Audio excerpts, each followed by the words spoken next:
video, I'm going to be showing you exactly how I use a digital calendar to be more productive and more organized within my business.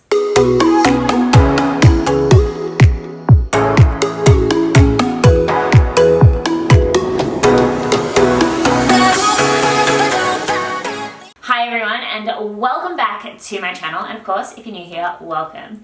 My name is Erin, and this channel is all about helping you to be unapologetically yourself and get paid for it. Now, what I wanted to do was actually walk you through my current kind of strategy for using a digital calendar to be more organized with my business. So ever since I started the podcast, and I'm still making the YouTube videos, I'm still doing my mentoring, my courses, I have so much stuff going on. I've had a lot of people basically ask me, how do you stay organized? How do you get so much content out, consistently and basically not drive yourself insane? And I'm not gonna lie, I've been back and forth with so many different types of organizational methods, but I actually then read this book, which is by Cyril Pupion. I don't know if that's how you say his name. Basically, it is just a book that is all about organization. Now, it is more for a workplace organization, I would say, and it is kind of targeted to employees, but I thought a lot of the strategies within this book were really, really helpful, and I particularly took out how he kind of suggested to use. He said Outlook. I'm obviously using a Mac, so I am using Google Calendar and iCal, but his strategies for actually how to plan your day were really effective, and that's what I kind of wanted to show you today. So basically what I'm going to do is kind of walk you through specifically how I plan my days and plan my weeks using my digital calendar. If you like the video, please, I would very much appreciate it if you gave it a big thumbs up. And of course, if you are new here, then consider subscribing. I put out new videos every Tuesday and Saturday. So when it comes to organizing my calendar, the very first thing I want to do when I'm really thinking and looking at my weeks and my days is start thinking about the things that I'm going to be doing each and every single week. Now, I'm a very sporadic person, so I like to do things kind of off the cuff, specifically with some of the kind of more creative things that I do. But I just know if I'm going to have any type of structure within my week, there has to be specific things that I do at specific times. So kind of what this looks like for me is this is actually next week. It'll be the week that you're watching this video. The things that I do each and every single week, without a doubt, is obviously working out and my morning routine. These are some of the non-negotiables for me.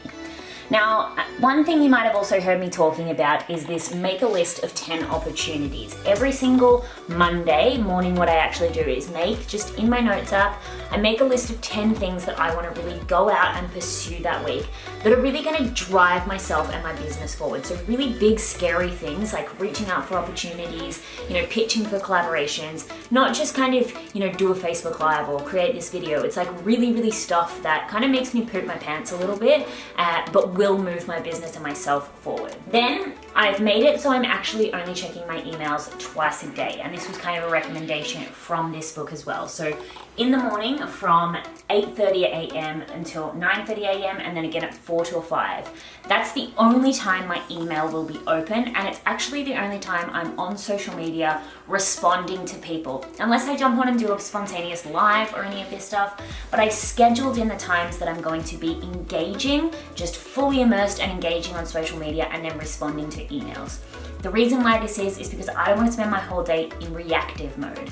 If I have my emails open all day, all I'll ever be doing is responding to emails and putting out fires and, basically being there for everyone else's needs. So a huge suggestion is to schedule in time, however your calendar looks. Obviously some of you have a job, you have children, but whatever time you do have, make sure only a small portion of that is going to be spent doing things that are reactive rather than moving you forward.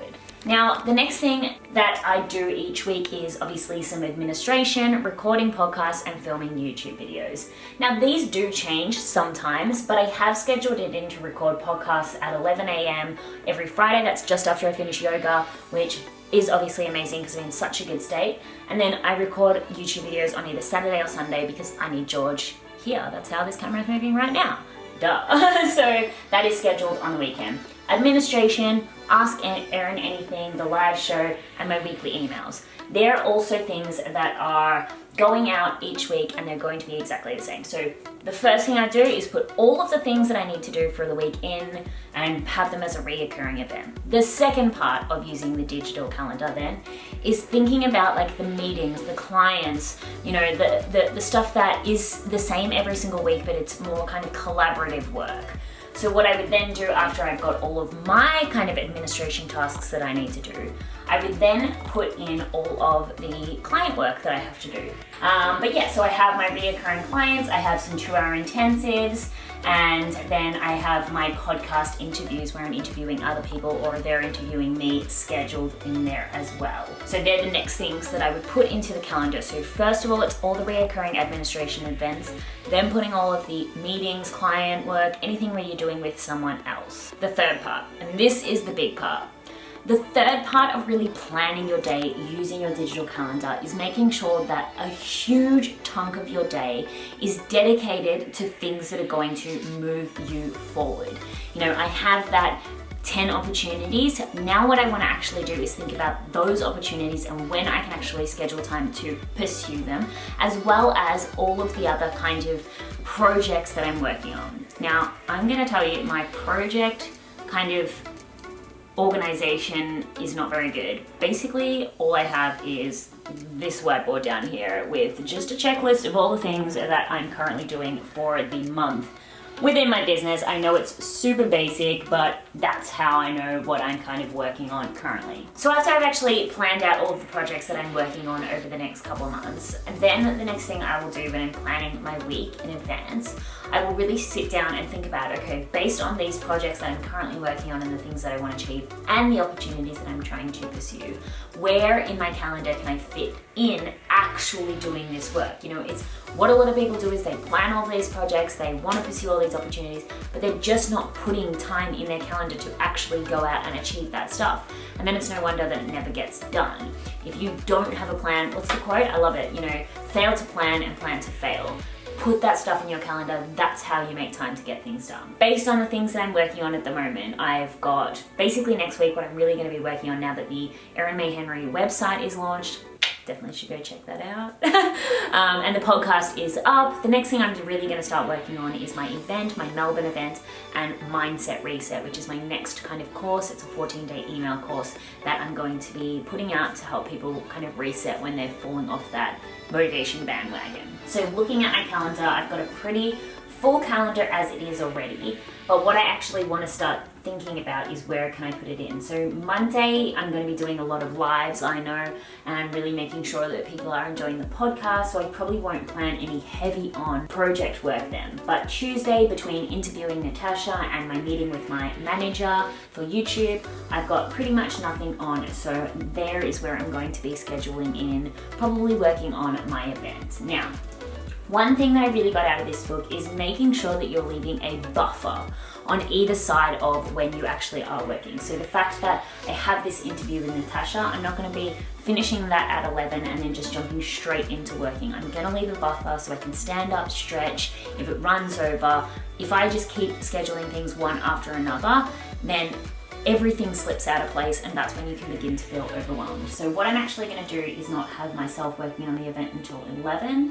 And I really don't like to schedule anything working on it for longer than 3 hours. You know, I myself am a very kind of spontaneous, thriving off variety type of person.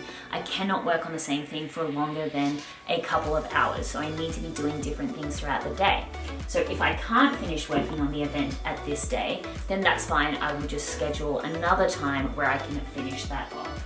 So work on Melbourne event. All right. And then after that, I'm going to still leave a buffer for before my meeting that I have, and then I'm going to start thinking about the next project. Okay, so Mindset Reset.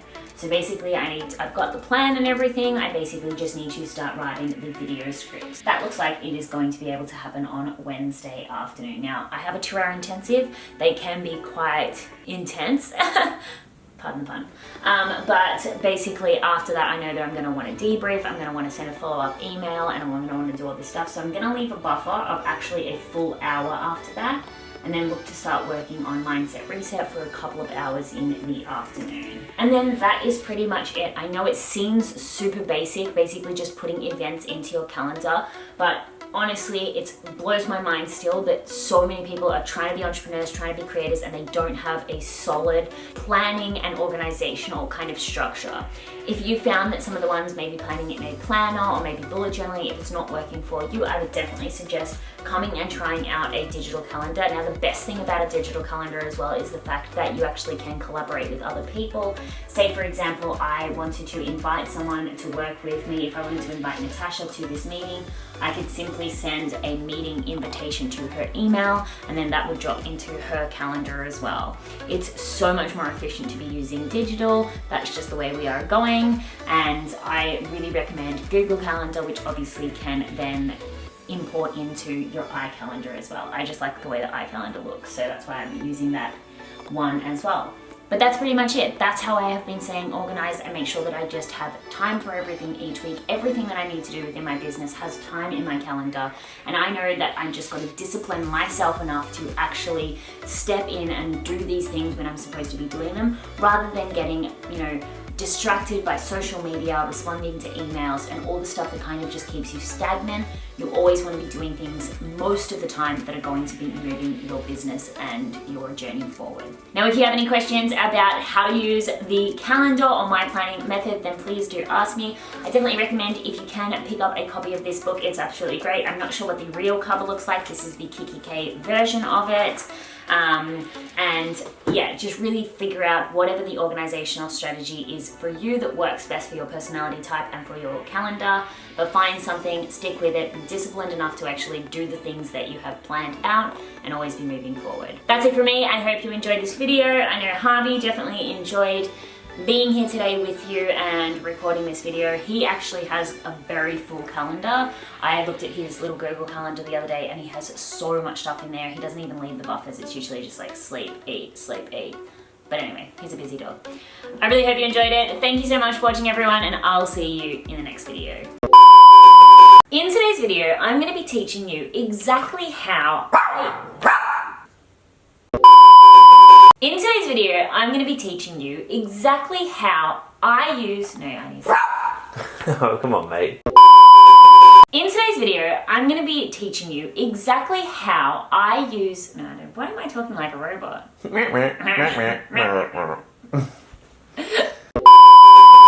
today's video, I'm going to be showing you exactly how I use a digital calendar. In today's video, I'm going to be showing you exactly how I use a digital camera. Brilliant.